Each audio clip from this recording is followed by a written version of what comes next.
Now, to extend beyond what we've done with triangles, we're actually going to start talking about quadrilaterals and special types of quadrilaterals. But before we do that, I want to talk about just polygons in general. Polygon just means it has many sides. We know a three-sided shape is a triangle, and so there's only one triangle in that, and it has 180 degrees.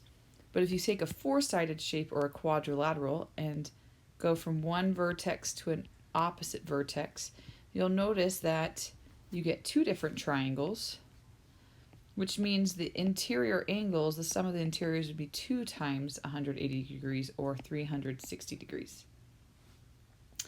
Then if you go to a five-sided shape and you go from one vertex to an opposite vertex like so, you'll end up with 3 triangles. So your interior angles would be 3 times 180 or 540 degrees. A six-sided shape or a hexagon, same idea. So notice I'm always going to opposite corners, so non-adjacent corners, I should say.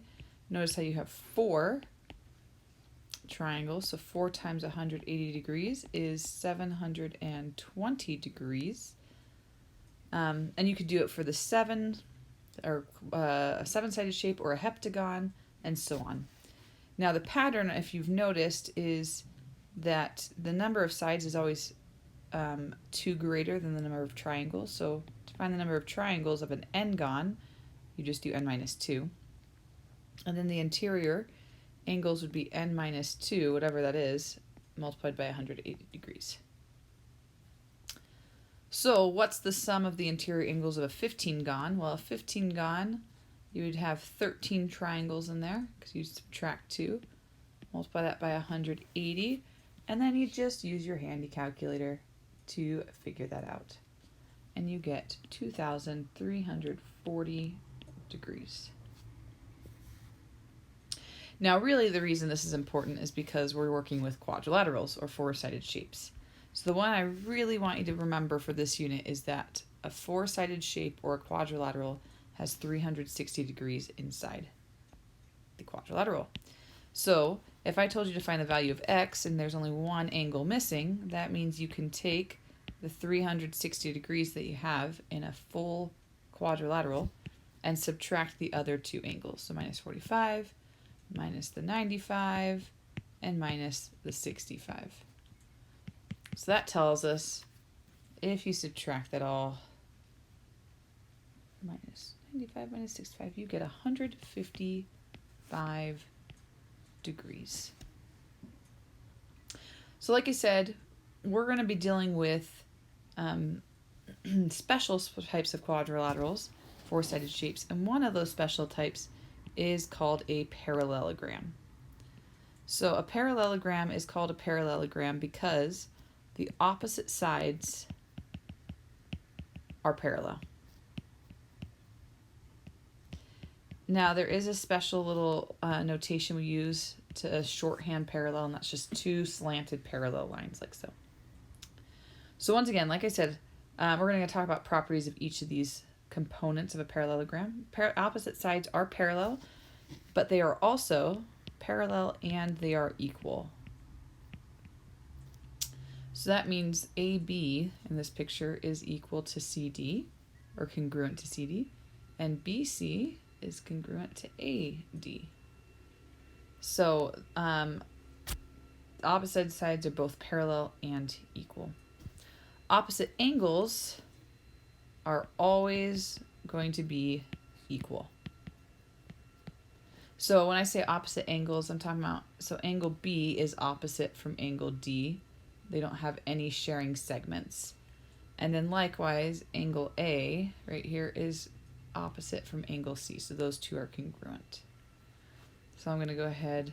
In fact, I'm going to write that in this previous one, AB, I'll just say AB equals CD and BC equals AD like that.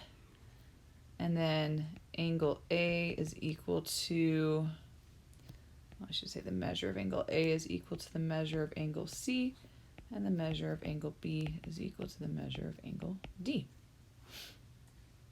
Sweet. Now, consecutive angles are the angles that are sharing a segment. So we already know that these, for instance, are not equal. They're different sizes, you can tell that. The cool thing about them is they actually add up to 180 degrees. So consecutive angles are supplementary, or add up to 180. So if I take the measure of angle A and I add it to the measure of angle, oops, I can't write, angle B, they should add up to 100 degrees, 180 degrees. Likewise, if I take the measure of angle D and I add that, and actually I should even do the other one with A first. The measure of angle A, if I add that to the measure of angle D, that equals 180 because these two right here are supplementary. Let me do the other pairing. So you can also do the measure of angle D plus the measure of angle C. So these two right here, that should be 180 degrees.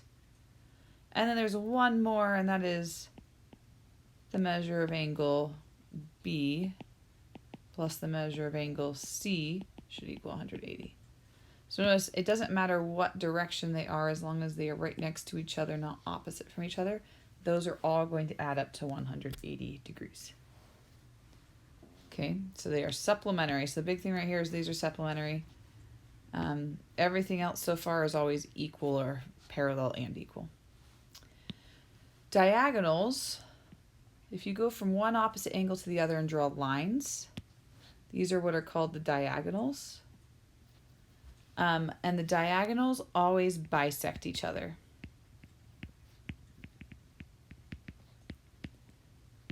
Now the word bisect means that they are crossing through each other at each other's midpoint.